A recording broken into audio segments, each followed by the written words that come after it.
Bismillahirrahmanirrahim. Assalamualaikum warahmatullahi wabarakatuh. Alhamdulillah, wassalatu wassalamu ala rasulillah Sayyidina Muhammad ibni Abdillah wa ala alihi wa sahbihi wa man walah. Wala haula wala quwata illa billahil aliyyil azim. Amma ba'du. Pada pelajaran yang lalu kita sudah membahas nasihat Imamul Haddad wa alaika bitamassuki bil kitabi was sunnah wal iktisami bihima.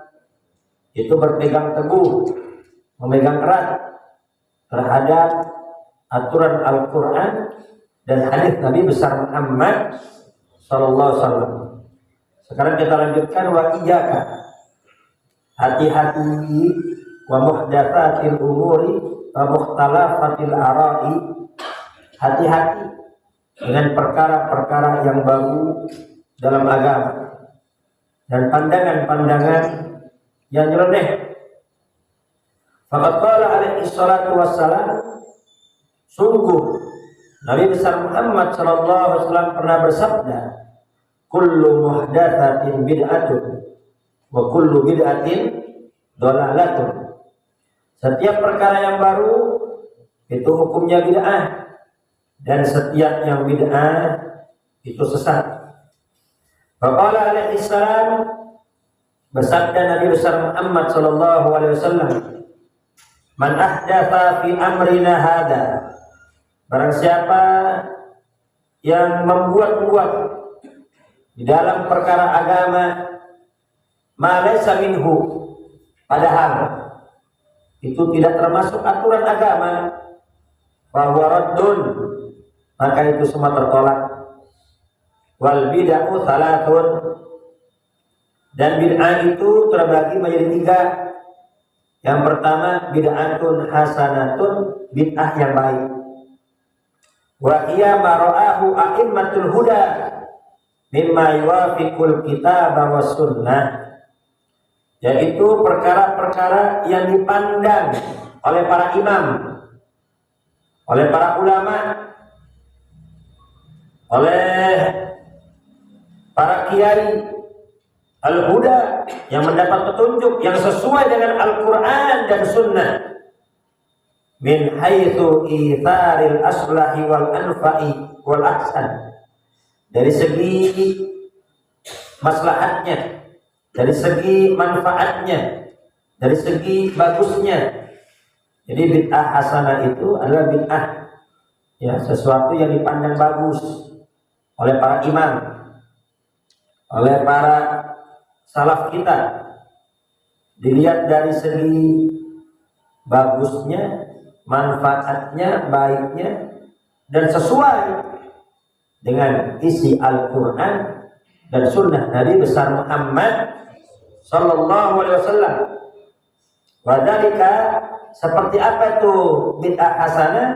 Kajam'il Qur'ani fi mushafi li Abi Bakrin, seperti disusunnya Al-Quran menjadi satu mushaf oleh Sayyidina Abu Bakar As-Siddiq radhiyallahu anhu. Ini bid'ah. Di zaman Nabi itu Al-Quran masih belum terkumpul, masih tertulis di pelepah-pelepah kurma, masih tertulis di batu-batu, belum tersusun menjadi satu kitab. Kemudian zaman Sayyidina Abu Bakar, Al-Quran ditulis satu kitab. Ini bid'ah, akan tapi bid'ah hasanah. Wa nasbid diwan, dan membentuk administrasi pemerintahan. Dikarenakan Islam sudah meluas, Islam sudah menyebar, maka dibentuklah gubernur Basrah, gubernur Syam, gubernur Yaman, gubernur Mesir, gubernur-gubernur di tiap-tiap wilayah. Zaman Nabi nggak ada, semua dipimpin oleh Nabi besar Muhammad sallallahu alaihi wasallam. Akan tapi setelah Islam menyebar di mana-mana, maka dibentuklah gubernur-gubernur, pemimpin-pemimpin di tiap wilayah. Ini bid'ah. kan, tapi hasanah dari segi manfaatnya, dari segi kebutuhannya, dari segi kebagusannya. Maka ini perlu dibentuk, karena apabila tanpa aturan maka kehidupan akan kacau. Wa sholatit tarawih li Umar, dan sholat tarawih pada zaman sedang Umar bin Khattab, ya, pada zaman Nabi besar Muhammad, itu Nabi besar Muhammad sholat tarawih itu hanya 3 atau 4 malam. Kemudian setelah itu Nabi tidak keluar lagi. Jadi Nabi besar Muhammad ketika malam Ramadan habis sholat isya, sholat tarawih diikuti oleh beberapa sahabat. Malam kedua lebih banyak lagi. Kenapa? Yang tidak tahu dengar-dengar dari yang sholat, akhirnya semakin banyak. Malam ketiga lebih banyak lagi. Nah, ini malam ketiga atau keempat Nabi tidak keluar. Keesokan harinya Nabi ditegur. Ya Rasulullah, kenapa engkau tidak keluar? Apa kata Nabi? Tidak ada udzur sebetulnya. Aku tidak sakit, aku sehat. Tidak ada halangan. Cuma aku khawatir nanti ya qiyam Ramadan dianggap wajib. Jadi itu nama tarawih juga bid'ah. Ya, kalau dicari hadisnya, teks hadisnya, teks Qur'annya, tarawih nggak ada. Yang ada qiyam Ramadan. Man qama Ramadana imanan wa ihtisaban ghufira lahu ma taqaddama min dhanbihi. Barang siapa yang melaksanakan qiyam Ramadan dengan iman dan ikhlas karena Allah, maka akan diampuni dosa-dosanya yang telah lalu. Jadi cukup ini hadis untuk motivasi kita semua mengerjakan qiyam Ramadan. Dan jangan sampai salah, ya, jangan sampai tertipu dengan hadis-hadis maudhu'. Itu ada tuh dalam kitab Durratun Nasihin. Fadilah salat tarawih malam pertama, malam kedua, malam ketiga, malam keempat, malam kelima sampai malam 30. Itu enggak ada. Ya, itu tidak ada. Itu namanya hadis maudhu', hadis yang dibuat-buat. Haram riwayat itu. Haram untuk disampaikan, enggak boleh. Jadi nggak boleh kalau ada penceramah menyampaikan hadis, oh ini kita berada di malam ke-7, fadilahnya seperti ini, itu haram, nggak boleh. Karena itu bukan hadis Nabi besar Muhammad Sallallahu Alaihi Wasallam. Ya, hati-hati. Barang siapa yang berbicara ini hadis Nabi besar Muhammad, kalau itu bukan hadis, siap-siap nanti tempatnya di nerakanya Allah Subhanahu wa ta'ala. Kecuali fi maqamit ta'lim, untuk menjelaskan kepada umat, menjelaskan kepada jamaah. Ini hadis ini maudhu ya. Ini hadis ini palsu, ini bukan hadis. Ya, itu tidak mengapa. Jadi nggak perlu kita pakai hadis-hadis maudhu, nggak perlu. Cukup dengan hadis. Man qama ramadhana imanan wa ihtisaban ghufira lahu ma taqaddama min dhanbi. Cukup itu motivasi bagi kita untuk mengerjakan sholat tarawih. Kenapa? Siapa di antara kita nggak punya dosa? Siapa di antara kita nggak punya salah? Itu dosa yang bikin kita sial. Itu dosa yang bikin ke depan kita mendapat malapetaka. Itu dosa yang menghalangi kita dari keberuntungan kalau tidak dapat ampunan Allah. Nah, dengan kita sholat tarawih, itu dosa-dosa yang terlalu akan dihapus.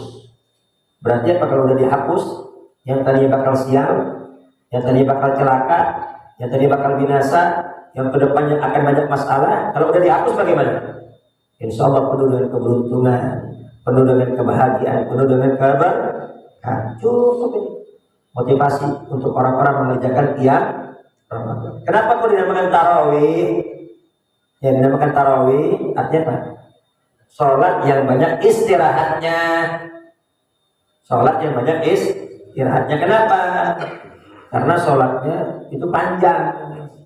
Ya, itu dahulu tuh bacaan imamnya panjang. Karena saking panjangnya, itu setiap 4 rakaat mereka istirahat. Ya, istirahat karena sholatnya panjang. Kalau orang-orang dulu tuh setiap habis 4 rakaat Mereka baca qasidah, baca salawatan. Ya. Kalau di Mekah setiap habis 4 rakaat, itu udah untuk ini tawaf.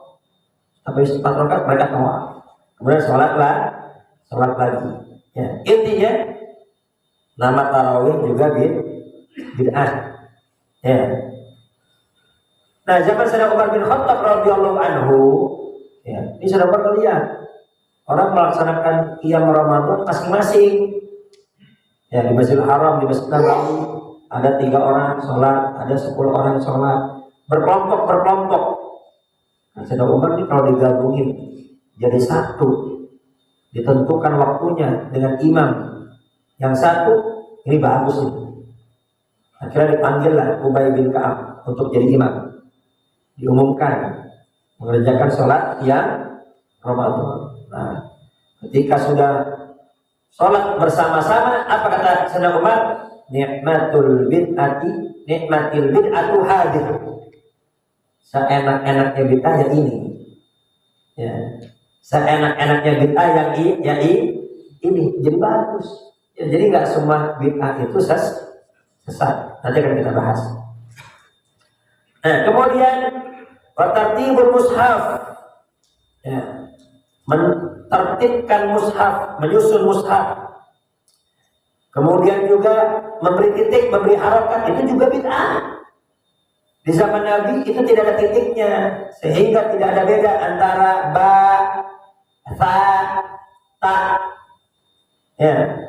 Kemudian juga tidak ada harokatnya. Jadi Quran yang kita baca sekarang itu yang ada harokatnya, ada titiknya, itu bid'ah. Akan tapi bid'ah hasan. Udah ada harokatnya kita masih salah. Betul apa tidak, Pak? Udah ada titiknya, masih aja kita keliru lah, apalagi kosongan. Wal adhanil awal yaumal jum'ah li Utsman, dan adzan pertama di hari Jumat pada zaman Sayyidina Utsman. Itu dulu adzan Jumat cuma sekali, sama seperti sholat zuhur. Sayyidina Utsman melihat Islam semakin banyak, Islam semakin meluas. Ya, kalau adzan Jumat cuma sekali, ini banyak yang terlambat nanti. Akhirnya dibuatlah adzan Jumat 2 kali. Yang pertama itu agar yang berdagang, yang bekerja berhenti, bergegas pergi ke masjid. Ini udah ada 2 kali yang masih telat. Ya, ini udah dibikin 2 kali, masih aja telat. Ya, itu bahkan terkadang ini saya udah mau kelar, ada orang masih lari-lari. Ya, masih lari-lari, belum wudu itu. Nah, itu kalau langsung kita tutup gimana? Ketinggalan rakaat ya. Ya, ini udah 2 kali aja masih telat. Kemudian wa ahkami qitalil bagha li Ali radhiyallahu anhu wal khulafa'il arba'ah. Kemudian Sayyidina Ali dan khalifah yang keempat, ya, memberi aturan hukuman bagi para pemberontak. Ya, dulu zaman Nabi nggak ada pemberontak. Kemudian setelah wafatnya Nabi banyak pemberontak. Akhirnya dibuatlah hukuman bagi para pemberontak. Untuk apa? Menjaga stabilitas negara. Itu bid'ah. Akan tapi bid'ah hasanah. Shallu ala Muhammad.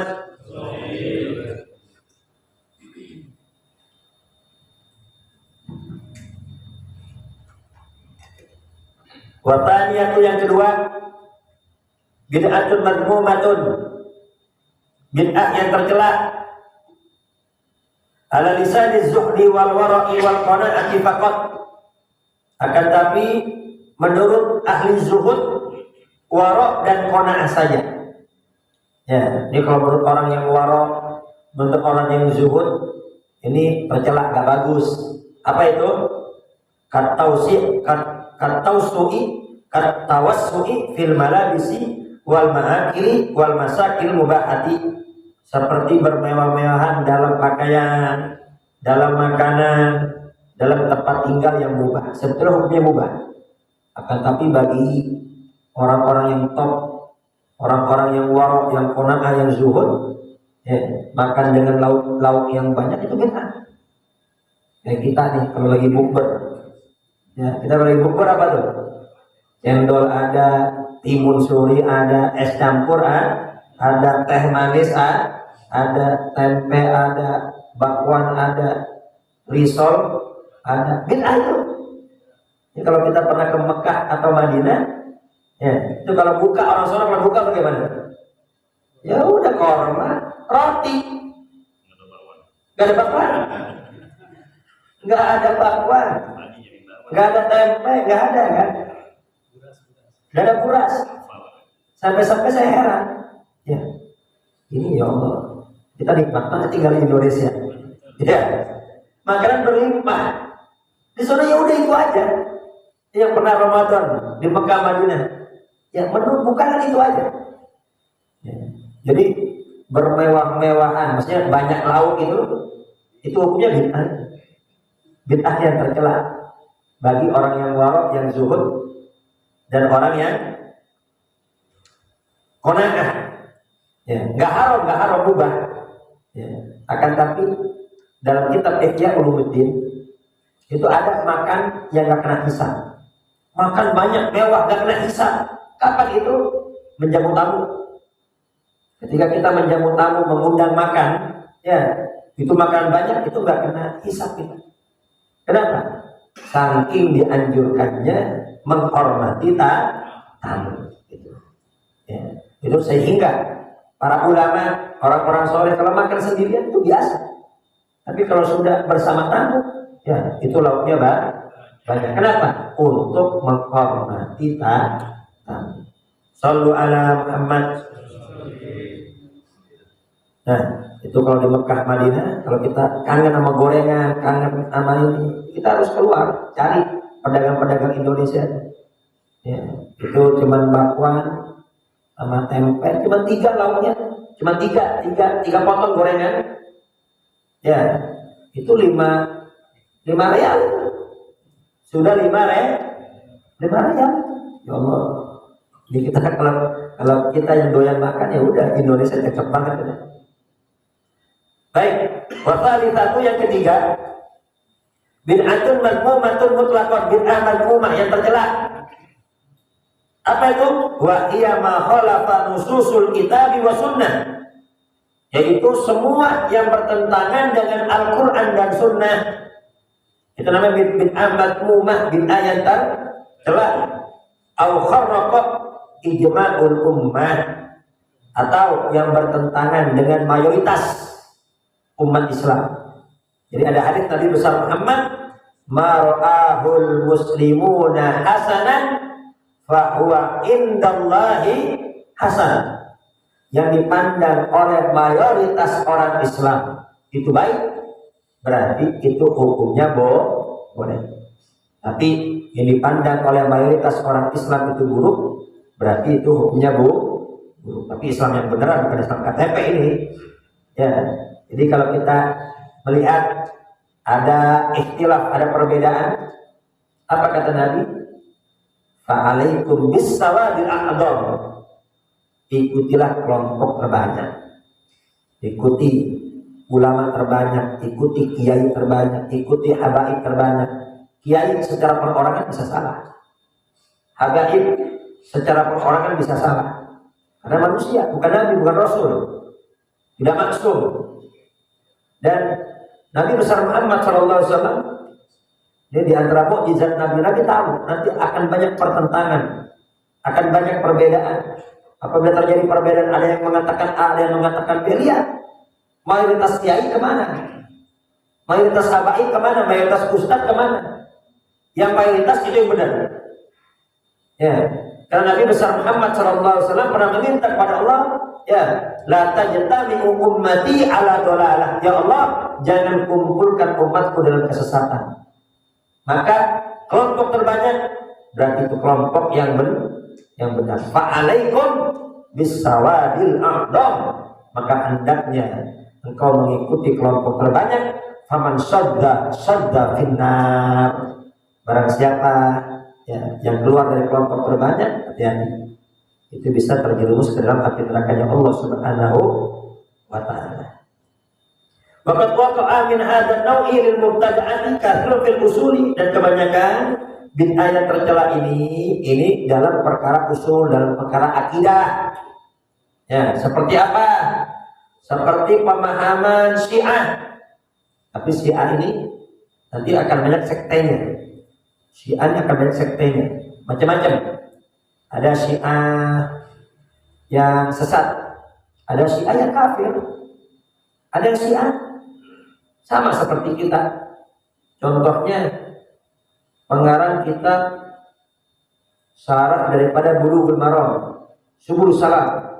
Kitab Subulus Salam itu dibaca di masjid-masjid, dibaca di musola-musola, dibaca di pesantren-pesantren. Kitab Subulus Salam. Ya. Padahal pengarang Syiah, tapi Syiahnya Syiah Zaidiyah. Dia tidak mencaci maki para sahabat kan. Ya. Dari mana kita mengetahuinya? Dikarenakan itu kalau pembahasan kitab Bulughul Maram kan disebutkan itu perawinya siapa? Ya, itu hadis pertama kan an Abi Hurairah, dari Abu Hurairah, itu dipuji Abu Hurairah. Nah, sedangkan Syiah itu bermacam-macam. Adapun kalau Syiah yang mencaci maki sahabat, mengatakan sahabat semua kafir sepeninggal Nabi, itu baru sesat. Ya, jadi ada paham-paham Syiah ini yang mengatakan semua sahabat Nabi sepeninggal Nabi murtad, semua kafir, sehingga syahadat mereka itu la ilaha illallah Muhammadur Rasulullah gak cukup. Itu nyaci maki Sayyidina Abu Bakar, nyaci maki Sayyidina Utsman, nyaci maki Sayyidina Umar, nyaci maki Sayyidina Utsman, nyaci maki Sayyidina Ali. Nah, yang seperti ini sesat. Dan ada juga yang kafir. Yang bagaimana? Yang mengatakan, yang berpendapat sebetulnya itu malaikat Jibril salah ngasih risalah. Seharusnya yang jadi Nabi Sayyidina Ali, diberikan kepada Muhammad. Nah, yang seperti ini apa? Hukumnya kafir. Jadi intinya Syiah itu banyak sektenya. Baik, mungkin hanya itu dapat saya sampaikan. Semoga kita semua mendapat ilmu yang manfaat dan barokah, dan semoga menjadi motivasi kita semakin semangat ibadah, semakin bagus hubungan kita dengan sesama manusia, sehingga kita semua selamat di dunia, selamat di akhirat, bahagia di dunia, bahagia di akhirat. Kurang lebih saya mohon maaf. Akhir kalam. Wassalamualaikum warahmatullahi wabarakatuh.